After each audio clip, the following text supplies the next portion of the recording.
भाई आज की इस वीडियो के अंदर मैं एक बहुत ही इंपॉर्टेंट टीवी की अनबॉक्सिंग स्लैश वीडियो आप लोगों के लिए लेकर आया हूं। बट इससे पहले कि हम उस टीवी को डिस्कस करें, मैं आपको याद दिलाना चाहूंगा। आपको याद है शुरू में जब मोबाइल फोन्स के अंदर इन डिस्प्ले फिंगरप्रिंट स्कैनर्स आने शुरू हुए थे तो ये एक महंगी टेक्नोलॉजी थी और सिर्फ 5 लाख वाले मोबाइल फोन्स के अंदर आया करती थी। बट एक वक्त आया कि हमें ऐसे मोबाइल फोन्स मिलना स्टार्ट हो गए जिनके अंदर ये टेक्नोलॉजी 50 से 60 हजार रुपए की रेंज के अंदर आ रही थी और लोगों ने ये कहा कि भाई वो मोबाइल फोन जो है वो best value for money devices हैं। अब क्या हमें उन मोबाइल फोन्स के अंदर वो इन डिस्प्ले फिंगरप्रिंट स्कैनर और एमुलेट चाहिए था? नहीं। बट क्या उससे हमें मजा आ रहा था? बिल्कुल। तो भाई आज जो इस वीडियो के अंदर मैं अनबॉक्सिंग करने वाला हूं ये TCL के एक ऐसे टीवी की अनबॉक्सिंग है जिसके अंदर एक ऐसी टेक्नोलॉजी है जो कि इससे पहले हमें इससे काफी महंगे प्राइस टैग में मिल रही थी। इनफैक्ट वीडियो को स्टार्ट करने से पहले मैं ये बात क्लियर कर दूं कि ये पाकिस्तानी मार्केट का 4K 75 इंचेस के अंदर आने वाला सबसे affordable QD mini LED TV है। तो अफोर्डेबल और मिनी LED एक साथ नहीं जाते, ये दोनों अलग अलग टेक्नोलॉजीज है भाई। मिनी LED टेक्नोलॉजी जो है वो पाकिस्तानी मार्केट के अंदर अभी रिसेंट टाइम तक 6 से 8 लाख के दरमियान में आपको देखने को मिलती थी और अगर आप 75 इंच की बात करते हैं तो ये वैसे ही एक काफी बड़ा स्क्रीन साइज बन जाता है। लेकिन अब TCL ने यही टेक्नोलॉजी इस टीवी के थ्रू एक काफी कम प्राइस टैग के अंदर लॉन्च कर दी है। और इससे पहले कि मैं इसका प्राइस टैग बताऊं, मैं आपको थोड़ा बता देता हूं कि भाई QD मिनी LED ये जो खतरनाक किस्म के नाम होते हैं ये क्या होते हैं। आसान अल्फाज में बताऊं तो भाई कोई भी जो टीवी होता है उसके अंदर दो हिस्से होते हैं। एक उसकी स्क्रीन का हिस्सा होता है जो कि कलर बना रहा होता है और दूसरा उसकी स्क्रीन का हिस्सा होता है जो कि आपको रोशनी दे रहा होता है। तो जब आप LED टीवी सुनते हैं तो उसके अंदर जो LED होती है वो बेसिकली उसके अंदर लगी हुई ब्राइटनेस की LEDs होती हैं जो कि उसको ब्राइटनेस दे रही होती हैं। और जब आप QD या QLED सुनते हैं तो उसके अंदर ये जो Q का वर्ड है ये बेसिकली रंग डाल रहा होता है। और QLED टेक्नोलॉजी के अंदर आपने क्वांटम डॉट सुना होगा, तो वही क्वांटम डॉट जब आप मिनी LED के साथ मिला देते हैं जो कि लेटेस्ट टेक्नोलॉजी है तो भाई घूम फिर के आपको जो टीवी मिलता है वो ये मिलता है। अगर आपको ये कंफ्यूजिंग लग रहा है तो आसान अल्फाज में समझा देता हूं कि भाई इस टीवी के जो रंग हैं वो भी काफी कमाल होने वाले हैं। और क्योंकि इसके अंदर मिनी LED डिस्प्ले दिया गया है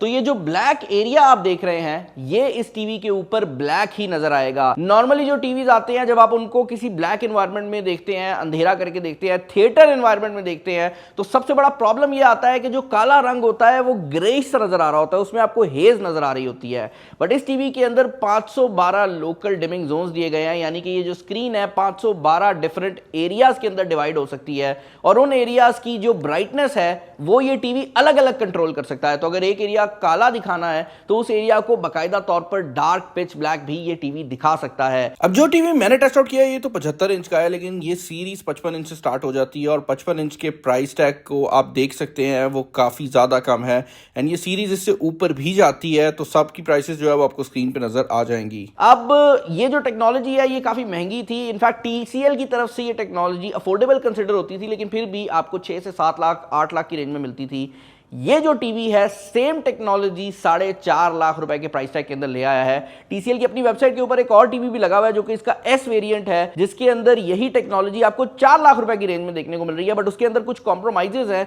तो मेरे ख्याल से जो बेटर वैल्यू फॉर मनी रहेगा वो इनका यही C6K वाला टीवी रहने वाला है। जो S वेरिएंट है वो मेरे ख्याल से थोड़ा सा जो है वो चीजों को ज्यादा ही कम कर देता है, यानी कि 50,000 रुपया कम करके आप काफी ज्यादा चीजें लूज करते हैं। तो मेरे ख्याल से जो रिकमेंडेशन रहेगी वो यही जो C6K है 75 इंचेस वाला इसी की रहने वाली है। अब अगर आप इस टीवी की बाकी चीजों की बात करते हैं तो भाई इस टीवी के अंदर वो सारी चीजें आपको देखने को मिल जाती हैं जो कि आप एक हाई एंड टीवी से एक्सपेक्ट करते हैं। यहां पर जो साउंड सिस्टम दिया गया है Onkyo का 2.1 साउंड सिस्टम है जिसका मतलब ये है कि 10 वॉट के 2 स्पीकर लगाए गए हैं और 20 वॉट का यहां पर एक सब वूफर भी लगाया गया है। अपार्ट फ्रॉम दैट अगर आप बात करते हैं इस टीवी के अंदर मौजूद टेक्नोलॉजीज की तो ये HDR10+, IMAX, Dolby vision, Dolby Atmos सब कुछ सपोर्ट करता है। आसान अल्फाज में बताऊं तो ये टीवी जो है अगर आप इसके ऊपर कोई म्यूजिक सुन रहे हैं तो इस टीवी के अंदर लगे हुए माइक्स जो हैं वो आपके रूम को डिटेक्ट कर सकते हैं। वो ये भी डिटेक्ट कर सकते हैं कि रूम के अंदर शोर कितना है और उसके हिसाब से इसकी जो आवाज़ है उसको एडजस्ट कर सकते हैं। हम आपको आवाज़ भी सुनाएंगे। उसके अलावा अगर आप स्क्रीन की बात करते हैं तो यहाँ पर अगेन ये ब्राइटनेस के हिसाब से जो HDR की क्वालिटी है उसको एडजस्ट कर सकता है। बट इस पैनल की एक और बहुत बड़ी बात यह है कि इसके अंदर जो गेमिंग कंसोल्स हैं उनकी बहुत ज़्यादा अच्छी मज़ेदार किस्म की सपोर्ट दी गई है। ये टीवी 144 हर्ट्ज का नेटिव जो रिफ्रेश रेट है उसको सपोर्ट करता है और यहाँ पर 120 हर्ट्ज पे MEMC भी अवेलेबल है, जिसका मतलब ये है कि अगर आप कोई लो फ्रेम रेट वाली पुरानी वीडियो भी देखते हैं ना तो ये उसको भी AI का यूज़ करते हुए तेज चला देगा। एसेंशियली आपको एक टीवी मिल जाएगा जिसके अंदर आप पुरानी वीडियोस को भी नए फॉर्मेट में देख सकते हैं और पुराने जो मैचेस वगैरह होते हैं ना, फुटबॉल के मैचेस हों या क्रिकेट के मैचेस हों, वो यूजुअली 24 फ्रेम्स पर सेकंड में शॉट हुए होते हैं, तो उनको अगर आप इस पे देखेंगे तो आपको फील होगा कि वो जिस तरह नए मैचेस में आपको आजकल रिजल्ट मिलता है उस तरह का रिजल्ट प्रोवाइड कर रहे हैं। बाकी भाई इंटरनल्स की अगर आप बात करते हैं तो यहाँ पर आपको एक क्वाड कोर चिपसेट देखने को मिल जाता है जिसके साथ आपको 3 GB रैम और 32 GB की स्टोरेज दी गई है। जो इसके हाई एंड TCL के टीवीज आते हैं सेम स्पेसिफिकेशन, मतलब अगर आप बाकी टीवी को देखें तो मिनी LED में उनमें आपको 64 GB की स्टोरेज मिलती थी और उन टीवीज का जो रेट था वो इस टीवी से तकरीबन 1.5 से 2 लाख रुपया महंगा है, जिसका मतलब ये है कि आप थोड़ी सी चीज़ लूज करके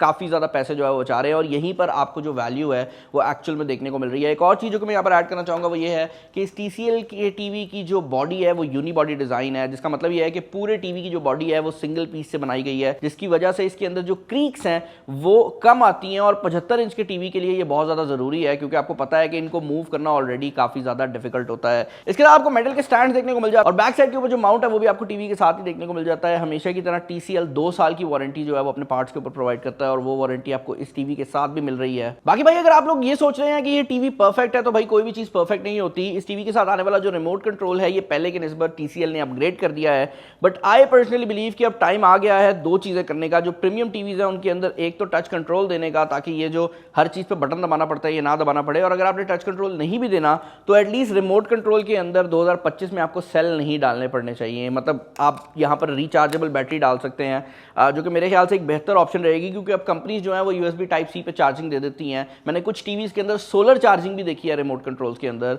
जो कि काफ़ी ज़्यादा कन्वीनियंट रहती है। TCL के जो टीवीज़ हैं मेरे घर में यूज़ होते हैं और मेरा सबसे बड़ा ग्राइप ही ये रहता है कि इनके रिमोट कंट्रोल के जो सेल है जब वो ख़त्म हो जाते हैं तो उसके बाद आपको उठ के जाना पड़ता है और पीछे इसका यहाँ पे कहीं पे बटन होता है, इसका तो मेरे ख्याल से नीचे है, तो उसको दबा के जो है ना इसको ऑन करना पड़ता है। तो दैट इज़ समथिंग जो कि मेरे ख्याल से TCL को डेफिनेटली देखनी चाहिए। एक और चीज़ जो कि इस टीवी के रिलेटेड मैं आप लोगों को बताना चाहूँगा वो ये है कि इस टीवी की जो ओवरऑल डिस्प्ले की क्वालिटी है वो हमें बहुत ज़्यादा पसंद आई है। इस टीवी की जो साउंड क्वालिटी है वो भी हमें काफ़ी ज़्यादा पसंद आई है, but if you compare this to the highest end of TCL तो वहाँ पर आपको Bang & Olufsen वगैरह देखने को मिलता है, बट इसके अंदर Onkyo का 2.1 साउंड सिस्टम जो है वो लगाया गया है, तो आपको जो साउंड सिस्टम है उसके अंदर भी थोड़ी सी डाउनग्रेड देखने को मिलेगी। मैं ये बिल्कुल नहीं कह रहा कि इस प्राइस रेंज के अंदर इससे बेहतर साउंड आपको कोई दे सकता है। ये बात समझ लें कि अगर आप 4.5 लाख रुपए के प्राइस टैग में खरीदते हैं तो भाई नॉर्मली टीवीज के अंदर 2 स्पीकर आते हैं, इसमें एक सब वूफर भी दिया गया है, लेकिन अगर आप इसको हाई एंड टीवी से कंपेयर करते हैं जो कि TCL के ही अपने QD मिनी LED टीवीज हैं तो वहां पर आपको इससे बेहतर साउंड क्वालिटी देखने को मिल जाती है। फाइनली भाई अगर आप सॉफ्टवेयर की बात करते हैं तो यहां पर आपको Google TV जो है वो देखने को मिल जाता है, जिसका मतलब ये है कि आपको Google TV के सारे जो शेनानिगन्स हैं वो देखने को मिल जाएंगे। जो चीज़ मुझे पसंद आई है वो ये है कि इसके अंदर Google Chromecast और Apple AirPlay 2 की सपोर्ट आपको देखने को मिल जाती है। अगर आपको नहीं पता कि ये क्या है तो जिस तरह आप एंड्रॉयड फोन से कोई YouTube की वीडियो Chromecast के थ्रू अपने टीवी पे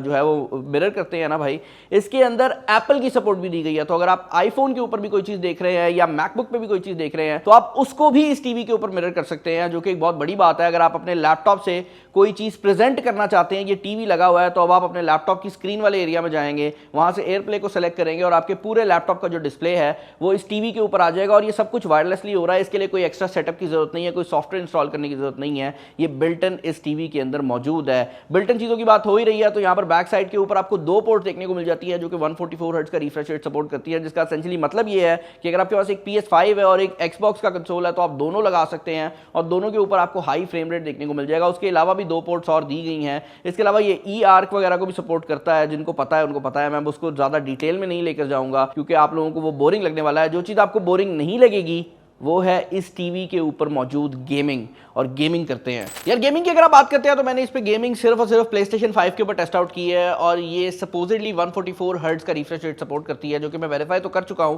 बट बहुत कम गेम्स हैं जो कि एक्चुअल में अभी PS5 Pro के ऊपर भी आप 144 हर्ट्ज के ऊपर खेल सकते हैं। तो this basically makes this TV very future proof, क्योंकि यहाँ पर आपको 4K रेजोल्यूशन भी देखने को मिल रही है। एक और चीज़ जो कि यहाँ पर मैं ऐड करना चाहूँगा वो ये है कि गेमिंग के दौरान जब जैसे ही आप इसके ऊपर PlayStation या कोई Xbox वगैरह कनेक्ट करते हैं, ये ऑटोमेटिक ऑटोमेटिकली गेम मोड को भी ऑन कर देता है, ये HDR की सेटिंग को भी ऑन कर देता है, and it is always communicating with the console as well. तो आपको जो बेसिक सेटिंग्स हैं उनको खुद सही करने की ज़रूरत नहीं पड़ती, ये सब कुछ ऑटोमेटिकली कर देता है। इसके अलावा अगर आप इसके MEMC मोड की बात करते हैं तो ये जो मोशन का मोड है ये बाय डिफ़ॉल्ट गेम्स के ऊपर ऑफ रखता है, जिसका मतलब ये है कि AI का यूज़ करते हुए फ्रेम इंसर्ट नहीं करता। लेकिन अगर आप सेटिंग में जाते हैं और मोशन में जाकर इसको परफॉर्मेंस मोड पे मूव कर देते हैं तो आपको गेम्स बेसिकली थोड़ा सा तेज़ नज़र आने लग जाती है और उनकी जो शार्पनेस है वो भी बढ़ जाती है। अब जो गेम्स मैंने खेली हैं जिनके अंदर टेकन 8 वगैरह शामिल हैं या स्टोरी वाली गेम्स हैं उनके अंदर ये मज़ेदार फील होता है, लेकिन अगर आप कोई ऐसी गेम खेल रहे हैं जो कि ऑनलाइन है और उसके अंदर आपकी स्पीड बहुत मैटर करती है